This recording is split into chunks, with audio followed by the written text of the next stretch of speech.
Have you ever looked around your yard in fall and wondered if you should be doing anything? Should you be cutting things back or cleaning things up? Well, this video is for you. Hi, it's Steph. Welcome back to my garden. Fall cleanup can sound overwhelming if you're new a gardener or not sure what to do. So today my goal is to simplify this for you. I'm going to show you what I cut back in my garden, why, and I'm going to show you which tools to use. So let's go ahead and grab some tools.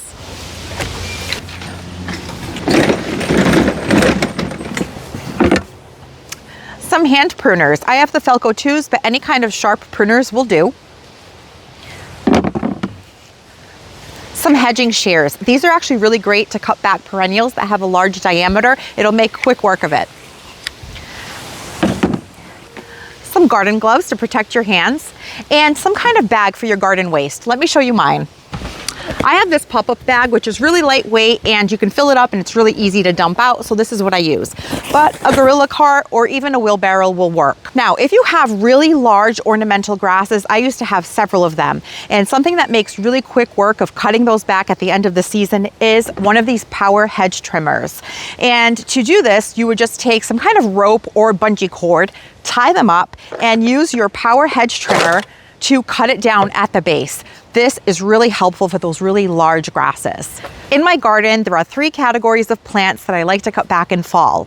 They are plants that are early spring bloomers and that start pushing out all of their foliage and new growth in very early spring, plants that have gotten diseased or powdery mildew, and plants that are aggressive self-seeders. And let me show you some examples of these. Salvia.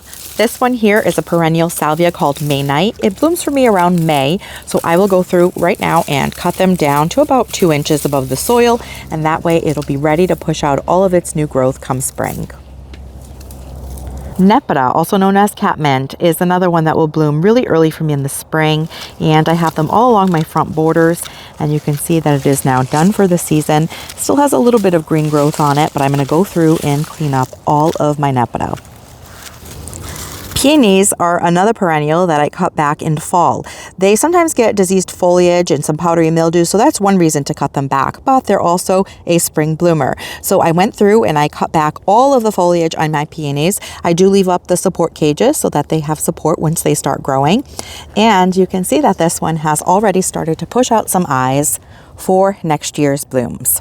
Ornamental grasses. Now this one is subject to your opinion because some people like to leave them up over the winter to provide habitat for wildlife and to provide some winter interest. But in my experience, I find that they tend to dry out over the winter. They become straw-like, and with the winter winds, they start blowing around all over the yard and get quite messy. Another reason is that these start to push out new foliage early on in the spring. This variety here, the Karl Forester. And last year I got to them a little bit too late, and I had some new growth with the old growth, and by the time I cut them back to kind of even things out, my grass did not grow as tall as it should have been. The Karl Forester gets to be about 4 feet in height, and this season, because I cut them back too late, they only grew about 30 inches or so. So for that reason, I'm choosing to go ahead and cut back my taller ornamental grasses in the fall. And the next category of plants that I cut back in fall in my garden are anything that get diseased or powdery mildew. So I've already cut back all of my peonies, which at the end of the season can get pretty rough looking and are susceptible to things like powdery mildew. And I've also cut back bee balm, which is another one that gets pretty bad powdery mildew. And the last one that I have to go through and cut back in this category is phlox. So this variety of phlox that I have here is the fashionably early crystal. It tends to get pretty bad powdery mildew, so I'm going to go through and cut all of these phlox down to about 2 inches above the soil. And in my garden, the last category of plants that I cut back in fall are aggressive self-seeders. And for me, those are plants like Rudbeckia, which I've already cut back. I had a stand of them here and at the end of this bed. And just a few weeks back, when they were done blooming and started to form all of their seed heads, I went through and cut them back. And another one is Rose Campion. It is really beautiful, but I have found that in my garden, it is an aggressive self-seeder. So again, another one that was back here that I cut back as soon as it started to form its seeds. But it is a good idea to leave some plants up over the winter to provide food and a home for any kind of wildlife like birds and bugs to have a habitat to overwinter in. And I do like to leave things up like my coneflowers. They have these really beautiful seed heads that not only provide winter interest, but that birds can feed on the seeds over the winter. And in the fall, not only do I clean out any annuals that I grew in containers and planters, I also go through and clean up any annuals that I grew out in the landscape. And here on my front walkway border, every year for the last 3 years, I have grown this beautiful annual called Gomphrena. And it is absolutely beautiful and I love it. It lasted for a really long time, but we recently had 2 nights of frost and it is now done. So I'm going to go through and cut these and clean them all up. In the last couple of seasons, I have learned something that I want to share with you. In the past, when I would pull out my annuals from the garden, I would just go through and pull them right at the base, and what that would do is yank out roots and all and leave me a really large hole in the soil that I would then have to go through and refill with some more soil. So what I've been doing instead since last season is I go through and I take my pruners, and right at the base of the plant I just cut it level with the soil, just like that. And I leave the roots in there to break down and feed my soil. So the best part is that I now do not have a large hole that I have to refill. Let's talk about a couple more perennials that benefit from being cut back in the fall. Hosta. This is a foliage shade plant that is often attacked by slugs, which is a pest that will poke holes in your hosta leaves, and if left unchecked, they will eventually eat through all of your foliage and decimate your hosta. And in the winter, they love to breed and lay their eggs underneath hosta foliage. So in order to make sure that you don't have an even bigger slug problem next spring, in the fall, once your hosta foliage starts to die back and get brown and yellow, you want to cut back that foliage and get rid of all the leaves and the debris around the hosta plant. Now, this is something you don't want to put in your compost pile, just throw it in the trash, because you don't want to perpetuate the slug problem. So any kind of diseased foliage or pest infested foliage, just get rid of. And leaving your stems on your hosta about 2 to 3 inches tall will help protect and insulate the crown of your plant, although hostas are really hardy plants. But just be sure to cut them back and get rid of all of that foliage in the fall. Bearded iris.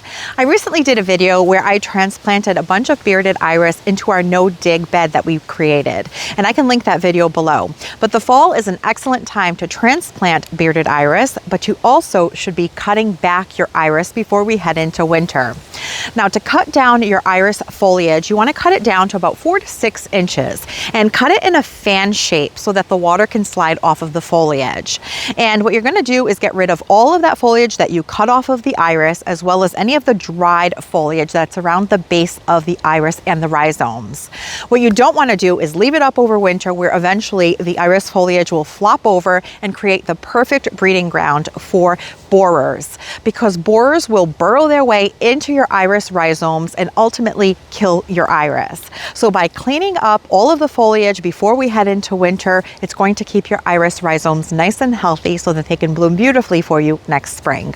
And a quick tip, if you're cutting back foliage that looks diseased or might have had powdery mildew on plants like peonies, phlox, or bee balm, I like to disinfect my pruners between cutting of plants. So before you go to another plant, just take a container or a bottle. I have this small spray bottle of isopropyl alcohol, and spray your pruners to disinfect them between plants. And that will keep you from spreading disease. Now let's talk about what's known as evergreen perennials. These are plants that you do not cut back in fall, you leave them alone until spring. And this here is hellebore.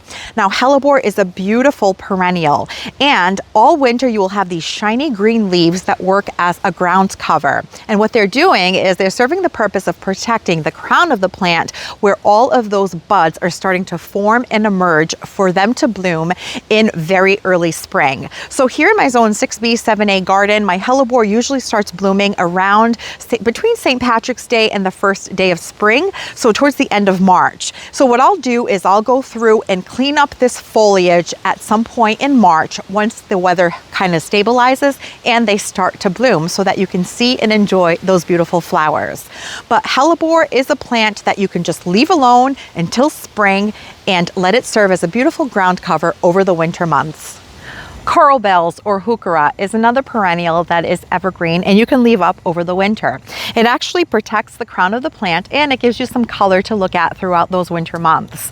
And in the spring, once the foliage has gotten pretty tattered and you see some new foliage emerging, you can go through and just clean up all of that old foliage off of your plant. And euphorbia.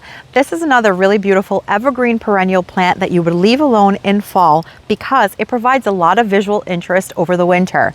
The variety that I grow here in my zone 6B, 7A garden is the Ascot Rainbow Euphorbia. In the winter time, it goes a little bit golden and it gets like this reddish color on the outer margins. It also blooms on these old stems. So if I were to cut it back now in fall, I wouldn't get any of those blooms come spring. So Euphorbia is one that you leave up through the winter and you can clean it up if needed after it blooms in spring.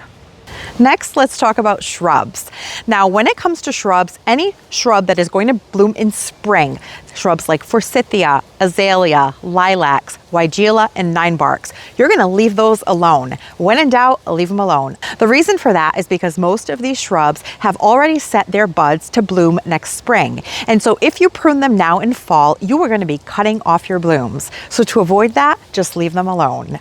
Now, when it comes to hydrangeas, which is a shrub that most people have, there are a couple of varieties. The ones with those big blue and purple blooms that everyone associates with being a hydrangea, those are called macrophyllus, and those bloom mostly on old wood. So those get pruned in the summer once they're done blooming and the blooms start aging. You do not touch those now. If you cut those now, you will end up getting a shrub with all green leaves but no flowers next summer.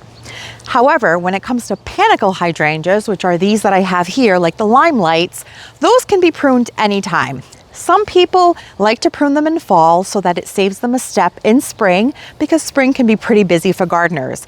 However, in my opinion, I like to leave these bloom heads up over the winter because I think they look really pretty when they have frost or snow on them, and it gives you some visual interest in your winter garden. I usually wait until spring to prune these hydrangeas as well as all my other shrubs. And let's talk about an evergreen shrub that's really common in a lot of people's gardens, boxwoods. They're usually used as hedging plants, and throughout the growing season, they can get pretty shaggy.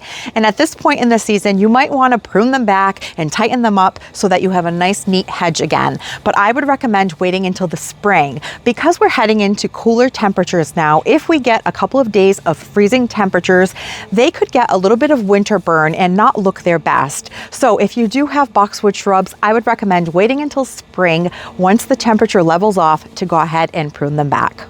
And if you have roses in your garden, here I have some knockout roses, which are a really common landscape shrub rose. I do not do anything to these in the fall. In fact, they're about to go into dormancy, so you definitely don't want to cut them, which will stimulate more growth. So you leave them alone and you would prune them in late winter or very early spring, and then you can follow that up with a rose fertilizer. I actually have a video that I created on pruning and taking care of my knockout roses that I will link below for you to check out. And you see all of these beautiful mature trees behind us? Well, in a few weeks, they're going to drop all of their leaves and they're going to land on the lawn. One of the most important things to do if you do have a lawn and a lot of mature trees is to make sure that you get rid of those leaves. So you have a couple of ways that you can go about it. You can rake them up and put them in lawn bags, or you can shred them with your lawnmower and you can dispose of the shredded leaves, either mulching your garden beds or throwing them in another area in your garden, maybe even the compost. But you don't want to leave them on the lawn because they will smother the grass and it is the fastest way to kill your lawn. So that is really important.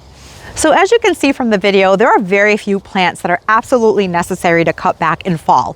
Plants like hosta, which can get slugs, things like phlox and monarda or bee balm that can get powdery mildew, as well as your peonies.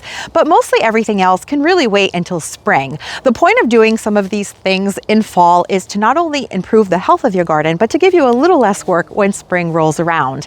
Now, I'm definitely going to clean up some of my self-seeders. Now, this here is allium, and it is a prolific self-seeder. And so that it doesn't invade my whole bed, I'm going to make sure that I cut this back in a couple of weeks. But if you wanted to wait until spring, you can do that as well. But I wanted to provide you with a simple list for some work that you can complete in fall. Now, leaving some things up over the winter is great because it does provide habitat for wildlife as well as some food for insects and birds. They love to feed on the seeds of your flower heads. So that is always a great thing. If you are going to do some cleanup, make sure that any foliage that is diseased or had pest damage goes into the trash and not into your compost or shredded up and left in your beds, because you don't want to perpetuate that problem. But I hope that this video gave you a really good start for your fall cleanup. And if you have any questions, leave them below. Thank you so much for spending your time with me, and I'll catch you in the next one.